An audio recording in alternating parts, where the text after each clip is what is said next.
dat ding me nou niet, hij ziet slecht als hij voor Johannesburg daar was. Vanmorgen van mijn koers zei van die wat die in oog was een glasoog. Kunstoog. En hij reed. Maar die dokter had hem gezegd, als hij maar verse oog brengt, dan kan hij gauw voor mijn oog inzetten. Want een verse oog.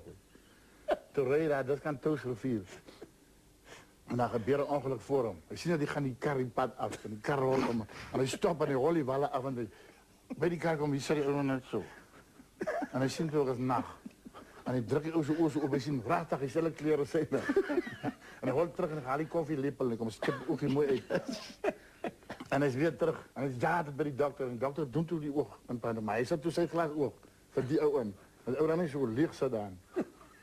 En zo na een paar maanden, toen kom je daar bij je schrijfjaar daar, bij Toosrivier, waar die ongeluk nog gebeurde. En toen staan en keek je die kar zo, ik denk, maar dat is die kar waar je die oog uit gekregen. En die baas van die plek komt eruit en zei, ja, zei man, wie die kar is een wonderlijke ding, die politie onderzoekt nou nog die zaak. Wie die man was van Johannesburg af op pad Kaap toe. En hij dieren ongeluk beter kan niet dorp gemaakt. Die politie kan niet verstaan hoe hij zo ver gekomen met 2 glazen ogen.